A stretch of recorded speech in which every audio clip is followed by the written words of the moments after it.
Enzo Recto, kalaban ang katiwalian at kasinungalingan, kakampi sa katotohanan at kabutihan. Naghain ng petisyon sa Korte Suprema si Cassandra Leong para kilalanin ng Kongreso ang karapatan niyang manahimik at hindi sagutin ang mga tanong sa pagdinig. Sumusobra na raw kasi ang mga kongresista sa pamimilit para sumagot si Ong. Balik kamara si Cassandra Leong matapos ma-ospital na makaranas ng low blood pressure sa pagdinig nung nakaraang Miyerkules.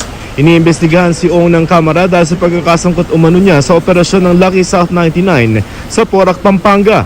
Pero sabi ng abogado ni Ong, mas gugustuhin daw ng kanyang kliyente na makulong kaysa piliting sumagot sa Kongreso. Sabi nga niya, kahit sa Women's Correctional, kaysa naman sapagkat nagdi-deteriorate po yung kanyang mental health.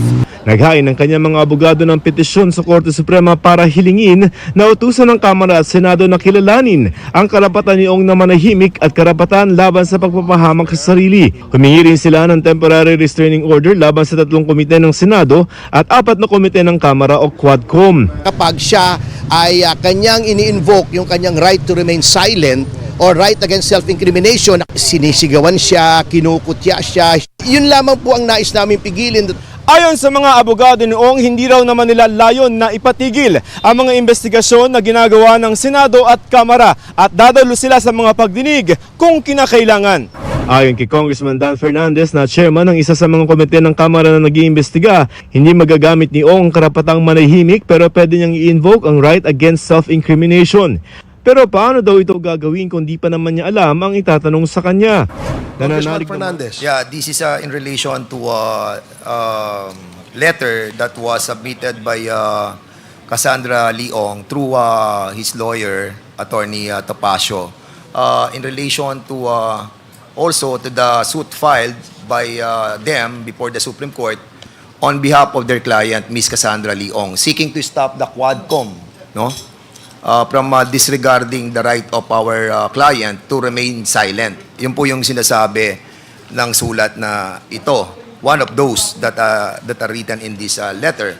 But of course, Mr. Chairman, it was already established by the Supreme Court under GR number 175, 104, that legislative investigation, if I may, Mr. Chairman, that it was ruled by the Supreme Court that a legislative investigation and the court proceedings has different purposes.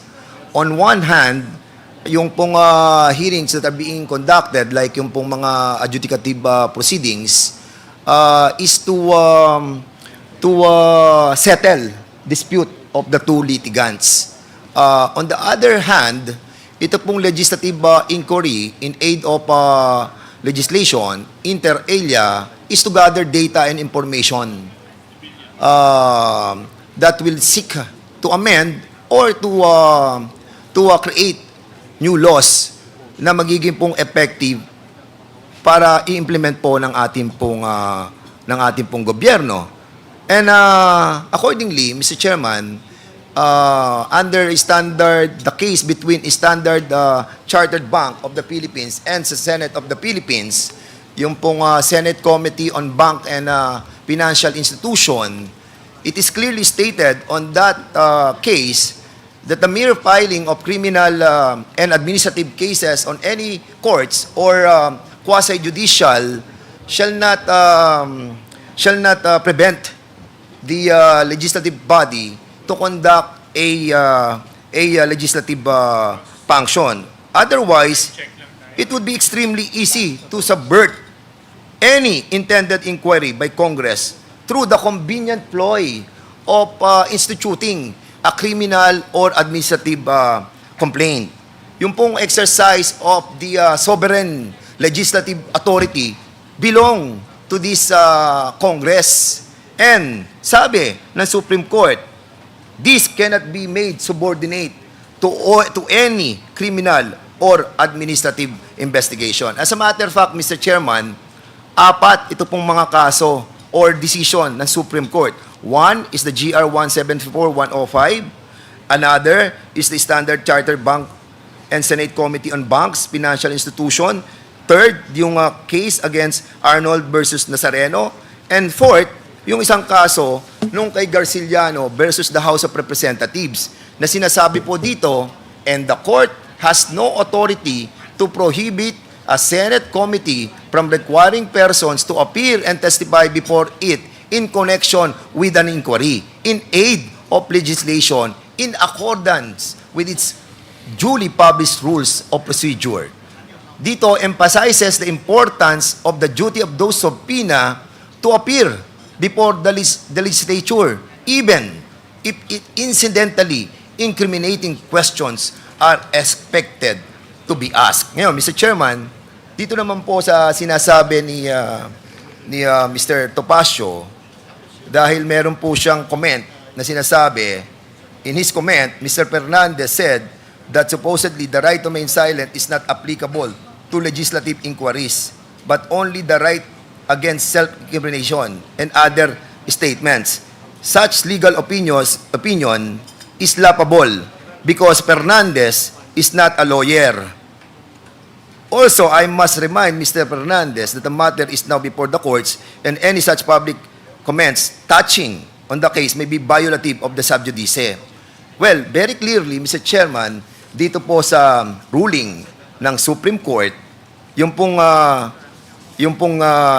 the right to remain silent cannot be invoked by her client. And for the education and information of Mr. Topacio, Mr. Chairman, I may not be a lawyer. I may not be an expert on legal context. Pero wala po siyang monopoly ng legal context. Di ba? Meron na pong mga Google ngayon. At nakakapagbasa na tayo sa Google. And at the same time, Gen Z na po ngayon. Kaya I think grow up, no? At I think yung pong sinasabi niya that he's warning us, no?